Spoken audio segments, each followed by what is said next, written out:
প্রত্যেক বছরই কিন্তু আমাদের দশপাড়া শাহিদগা মাঠে আমাদের ঈদের নামাজটা আদায় করে থাকি। তো নামাজের পরে কাঁধে কাঁধ মিলানোর খুশিটা কিন্তু প্রত্যেকটা বাচ্চারই থাকে। এবং কি দুলাভাই থেকে মাত্র 50 টাকা সালামি পেলাম। আসসালামু আলাইকুম গাইস, কেমন আছেন সবাই? আশা করি ঈদের দিন সবাই ভালো আছেন। সো গাইস, বরাবরের মতন আরেকটি নতুন ভিডিওতে আপনাদের সবাইকে স্বাগতম। পুরো ভিডিওটি মনোযোগ সহকারে দেখবেন, আশা করি ভিডিওটি ভালো লাগবে। তো সকালবেলায় গোসল করে ঈদগার উদ্দেশ্যে রওনা দিয়ে দিলাম। তো নামাজের আগে আত্মীয় স্বজনের কবরস্থান জিয়ারত করে গেলে কিন্তু খুবই ভালো, তাই আমাদের গ্রামের নিজস্ব কবরস্থানে এসে পড়লাম। তো এই জায়গায় কিন্তু আমার নানা নানি এবং কি আমাদের আত্মীয় স্বজন অনেকেরই এখানে মাটি দেওয়া হয়েছে। তো সবাই আমার আত্মীয় স্বজনের জন্য দোয়া করবেন। তো সেখানে কবর জিয়ারত করে আবার ঈদগার উদ্দেশ্যে রওনা দিয়ে দিলাম। সো আজকের ওয়েদারটা কিন্তু আসলে অনেক সুন্দর ছিল, মনোরম পরিবেশে ঠান্ডা হাওয়া। তো অবশেষে কিন্তু ঈদগার কাছাকাছি এসে পড়েছি। প্রত্যেক বছরই কিন্তু আমাদের ঈদগার সামনে অনেক দোকানপাট বসে। তো বরাবরের মতন এবারও কিন্তু বাচ্চাদের অনেক খেলনার দোকানপাট বসেছে এখানে, এবং কি এই দোকানপাটগুলো কিন্তু বসেছে ঈদগার সামনে। তো অবশেষে কিন্তু দশপাড়া শাহিদগা গেটের সামনে এসে পড়লাম। এবং কি প্রত্যেক বছর কিন্তু এই জায়গায় আমরা ঈদের নামাজটা আদায় করি। আমাদের কিন্তু দুই মসজিদ এক সমাজ, তার কারণে কিন্তু আমাদের ঈদগাহ মাঠে অনেক মানুষ হয়। এবং কি পুরো মাঠে কিন্তু প্যান্ডেল এবং কি বসার ব্যবস্থা করা হয়েছে।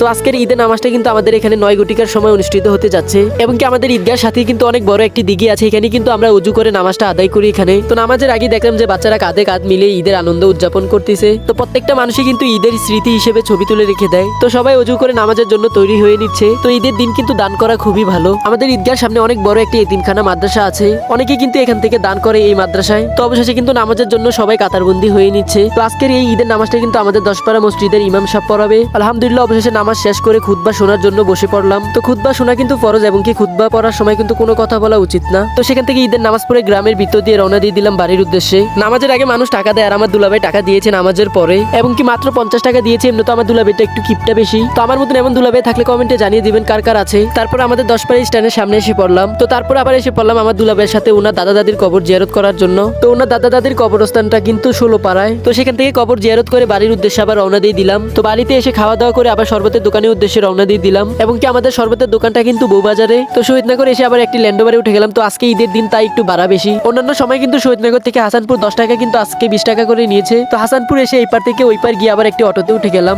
তো ওনারা কিন্তু আজকে 20 টাকা করে ভাড়া নিয়েছে প্রত্যেকটা জায়গায়। তো অবশেষে কিন্তু আমাদের শরবতের দোকানে এসে পড়লাম। আর আমাদের এই শরবতের দোকানটা কিন্তু দৌলতপুর বউবাজারে। দৌলতপুর বউবাজারটা কিন্তু চটপুরি দিয়ে অনেক বিখ্যাত। এখানে কিন্তু ঈদের সময় অনেক মানুষ আসে। রাস্তায় কিন্তু জ্যাম লেগে গিয়েছে, প্রত্যেক বছরই কিন্তু ঈদের সময় এই জায়গায় একটা জ্যাম লাগে। তো এই চটপুরির দোকানের সামনে কিন্তু আমাদের দোকানটা, আর আমাদের দোকানের নাম কিন্তু পরাণ শান্তি শরবত। ঈদের পর থেকে কিন্তু আমাদের শরবতের দোকানটা প্রতিদিন খোলা হবে। তো সবাইকে শরবতের দাওয়াত রইল। আর এই দোকানটা কিন্তু দাউদকান্দি দৌলতপুর বউবাজার। সো আজকে ভিডিও এখানে সমাপ্ত করছি। আসসালামু আলাইকুম।